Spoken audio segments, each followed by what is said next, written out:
Just two adjacent girls living in a lovely world.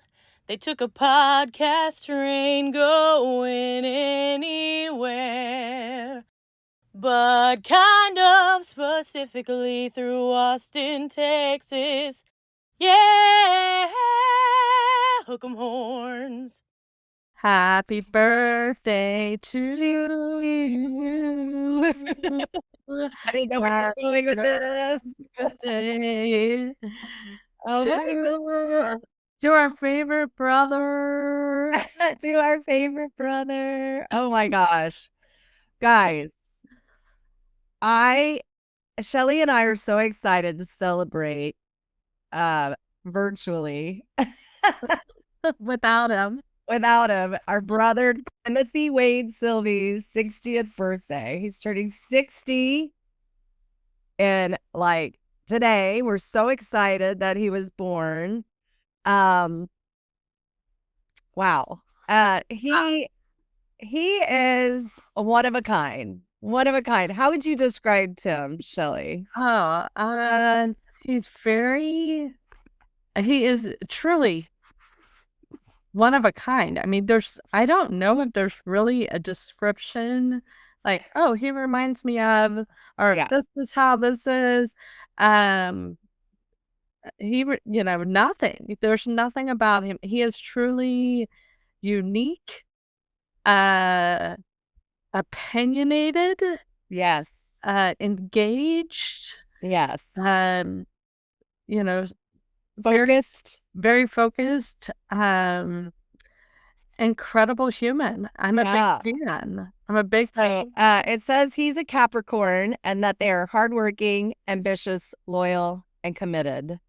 And I can't describe it anymore. I mean, that's what I'll say. He is the ultimate Capricorn. He is the ultimate Capricorn. So, Tim has been a vice principal in the Houston area for I don't even know how long. I feel like he's at the 20-year mark there. Yes. And then before that, he worked in Baird, Texas. He worked at Johnston for a while. I think he did a little stint maybe at Crockett. I don't know. He's coached. He was a teacher, a history teacher forever and ever, and extremely organized. But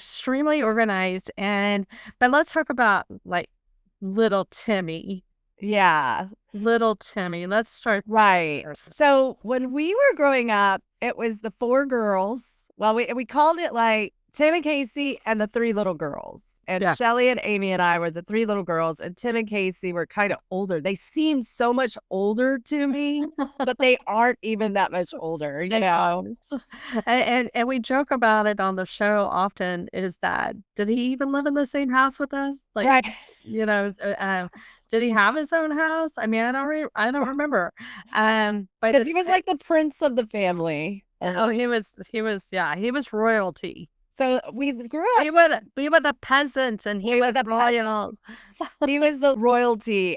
So when we grew up in very like we didn't realize it, but we were pretty low like poverty level. Well, our parents, a single income.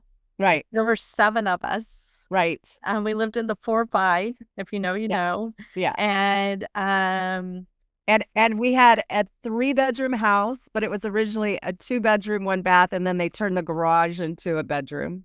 Yeah. And so mom and dad had the garage bedroom. All the girls were in one room. And Tim had his own amazing bedroom in the back of the house. Sir Prince Timothy Wade the First. Yeah. But growing up, he was kind of like, he could do no wrong in mom and dad's opinion. He was the athlete. We all, I mean, I would say we were fairly athletic. We just weren't like, D1 level or something. We kind of stopped being athletic and after middle school, line. We weren't recreational level. Oh, but Tim was pretty good athlete. Like he was in baseball and football growing up. And, you know, I have to tell you guys this because I thought it was so. If you ever watched Andy Griffith, yeah. Opie, yes. That's what our brother looked like. Yes. He looked identical Opie. Yes. to Opie, and the red hair. With everything that implies. Yeah. He was feisty and fiery, and he went to Odom, and the principal marched him home one day, and we switched schools after that. Yeah, Mom did not like that. She was like, "I will beat my own child. You're not allowed." There's no corporal punishment. Yeah, it's so funny. But he always has been, to me, he has a playful side, but he's very serious. He's a very serious guy. I really think he really does not appreciate the drama in any shape or form. Not like drama, even though his whole career is very dramatic, because a high school principal has to deal with a lot of drama, but we just love him. We think he's like the cat's meow. He's funny. He's strong. He has a strong will. He's a hard worker. Every time I talk about our brother, I'm just like, he's just one of those stand-up guys. He came into his family now, married Sandra, has been an incredible dad to these two daughters that he inherited, Alexis and Lauren, and he loves them so much. He loves that family so wholeheartedly, and he loves his two standard poodles. Oh my gosh, his two poodles are, so crazy. He just, I appreciate Tim's, he takes care of business. Yes. Everything in his life is managed to a T. He doesn't, we would go and visit him, and the crayons were still inside the crayon box, even though the kids, had graduated from high school, and they had those crayons for 20 years. And, his house is meticulously managed. Yes. And I have a couple of friends that work with him, that worked with me at Anderson. Now they're in his school, and they're like, he's absolutely incredible. He's professional. He has the softest heart. He tries to come off as a brute, but he has the biggest, softest heart. And he, as an administrator, he is the special ed coordinator for the campus. And I've learned so much from him. Yeah, he's a true advocate for all of his students. He seems one way, and then he really has the biggest, most giving heart. I agree, Shelly. Yeah. He's a real softie, actually. He's a real softie. And he's the secret's out. The secret's out. Tim is a softie, and I think everybody knows the jig is up. If you've spent an hour with him, he's a softie. He comes across as a brute, though. Kind of like Holder. It's like he's a brute, but he's so true. Yeah. He's a gentle giant, and I love how he embraces his life, and he travels and works hard and takes care of his house. And you guys, he has the greenest thumb. Oh my gosh.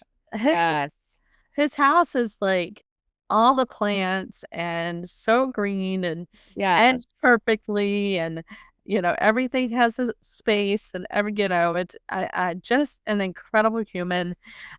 So we mentioned that he's an administrator in a district outside of Houston. We don't want to give it away, but if you know, you know. But that he has seen some real crazy stuff. He's had scary stuff. Some very scary stuff, to the point where it's caused me quite a bit of anxiety. For sure. please quit that job.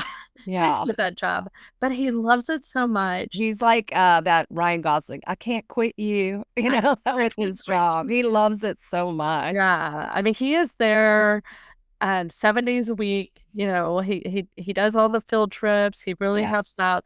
But he has stood between his campus and gunmen. Yeah, he's kept them safe. He's kept them safe for sure. He is, and he handles it in such a professional way that it stops. Yeah. And, I see you. You don't have to do this. Put the gun down. And, like he handles crises in such an amazingly stoic, smart way. He's not coming at it with a lot of emotions. Afterwards, he may, crumble or have his moments, but in it, he's that guy that you want in the trenches with you. He's going to help you. He's going to help keep the people calm, and he's going to put himself, in harm's way to protect the innocent people and the kids. Like, he'll do anything for people. Like, and it's just so needed this day and age. We need people that'll step in the front. And I want to give us some kudos for it, because I felt like we trained him. Yeah, we gave him a lot of chaos growing up. Yeah. And he had to learn to compartmentalize the chaos and his emotions and that. He had to learn to code switch really quickly, and he's done a great job. Yeah, but I mean, we were part of his training on how to deal with the behaviors. Oh, we were definitely the social behavior skills unit at his house. Yeah. He lived inside of an SVS unit. We trained him up real proper.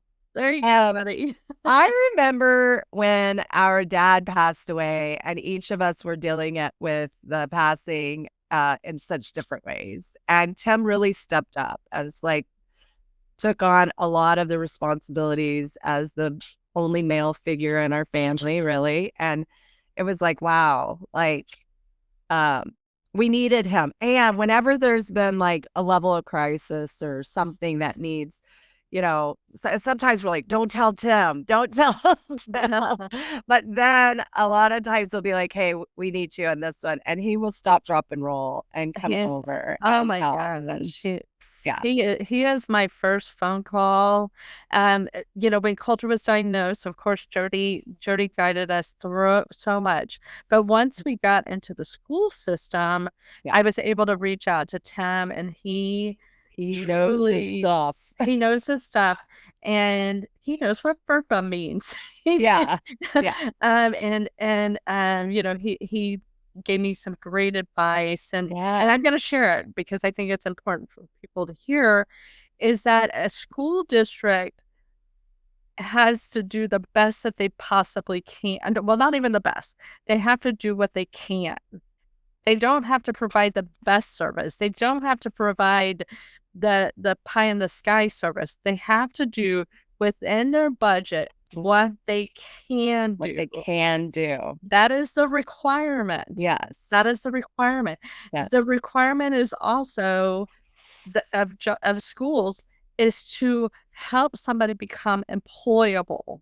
Yes. Not to make them the president of the HOA. Not to make them, valedictorian. The job of a school is to provide employees. That is the job of a school. And so anything extra is extra. Yeah. And that really sunk in, that everybody's doing the best that they can. Yeah. And that was a huge well, you hope. Well, sure.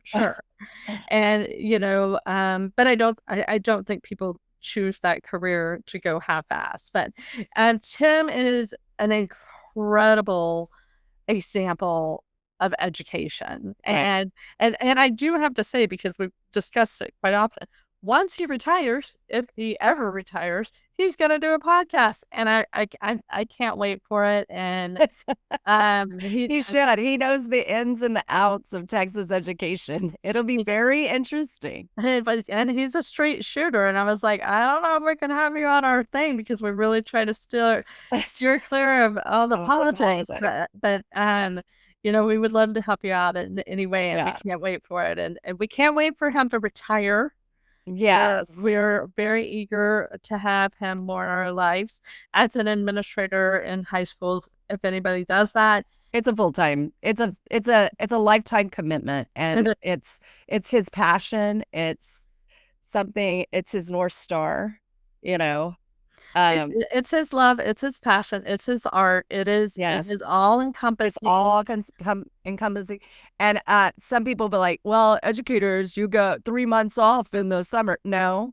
And principals definitely, only after watching our friends that are close to us, watching him for many years, they don't get really any time off because they are a steward of their community. And then people are calling them all the time. Think about like preachers and on-call doctors. They don't get really breaks. I think Tim really has a little winter break, but people call him all the time. If kids have accidents, if the family's in crisis, he has to stop, drop, and roll. He usually gets a little summer break, but it's short. And I mean, it's really he's lucky if he gets a week. I mean, he is lucky. Even during the holidays, the dance team's practicing. Yes. And an administrator has to be on campus for all of that. Yes. The band is practicing because they're going to they're doing some competition, or they're going to go to a parade or something. Yeah. And he, there has to be an administrator for most of those activities nowadays. And so he's the one. He is such an ultimate giver. Yeah. And I applaud him and his wife Sandra, just really making the sacrifice, and just really ultimate givers, and blown away. I'm gonna just say it is not easy being a spouse to a Silvey. I know. We're going to interview Sandra, and that's one of the questions. I know. People have to make a lot of sacrifices because we rev full blast. Yeah. And we are all extremely committed to things in our lives. Yeah. And we get hyper focused on stuff, just like Tim has for many years. And it's hard when you're with somebody who is hyper focused on something. Yeah. Because it becomes all consuming, and then it becomes you're consumed by it. So I know it's hard, and Sandra's been an angel on earth. She is, and so and I mean, I applaud Tim. We love you so much. I hope you listen to this. Shelly, what is like your top 3 things that you love most about our brother? I do think my favorite thing is his confidence. Tim taught us very early on that everybody is attracted to a Silvey. Everybody wants a Silvey. I don't know if that's true anymore. No. And I don't know if it ever was. I know. But the confidence, it really, like him and Dad really, I leaned in on it. I was like, yeah, I mean, you're welcome. I mean, I choose you. Congratulations. You're welcome. You got the golden ticket. Exactly. Willy Wonka. But I really, really, really appreciate that confidence. I mean, just walking into a room, he never second guessed himself. He was like, I'm here, I'm capable, I'm willing. I always appreciated that. I've always admired his maintenance. Like, he maintains himself very well. He takes care of his body, very well. But he also, like, all of his stuff in his house is like the original stuff. He's not having to replace stuff. He does such a great job of taking care of his investment. He still has clothes from probably like high school. I bet. It's in like ship shop shape. Like, yeah. And I mean, he just, his, I admire that. I mean, he had this plastic shelf in his kids' playroom. And, we visited one time. I was like, that would not last an hour in my house.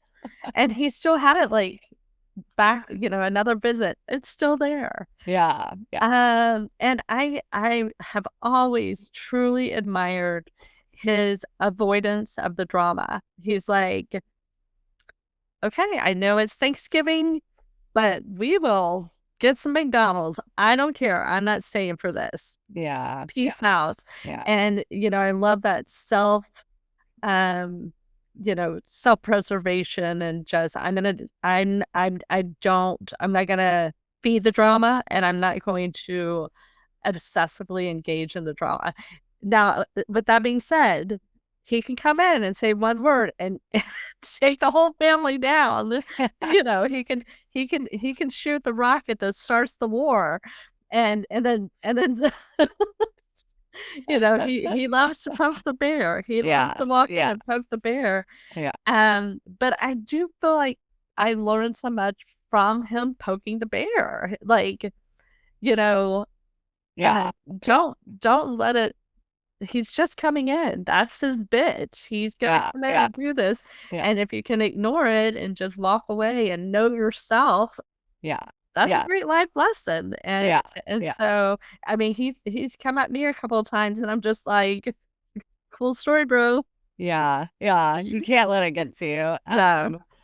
But because we hold him in such high regard, it does get to you, I remember when we were kids, and if we would sing a song in his car, because he was obviously the first kid in our family to get a car, and he had this giant Continental car, and it was like when nobody had electric windows, but his did. He definitely helped pay for it. He used to work at Mrs. Bear's Bread during college and high school and stuff like that, worked different jobs. He was always a hard worker. But if we would start singing a song, he would immediately change it because he did not want to hear a bunch of off-key singers in the back of his car. Barrel, like, and like and then we got smart.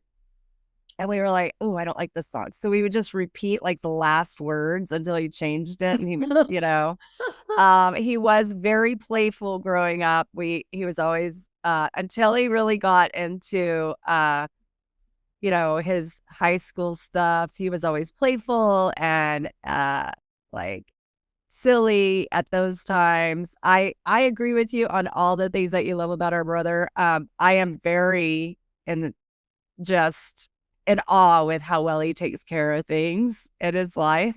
Like you were saying, I love his love for his family and his passion for his work because he knows it's important. And yes, when he comes into a room, like he can say very few words, but they're always like, very meaningful. And I love how his kids,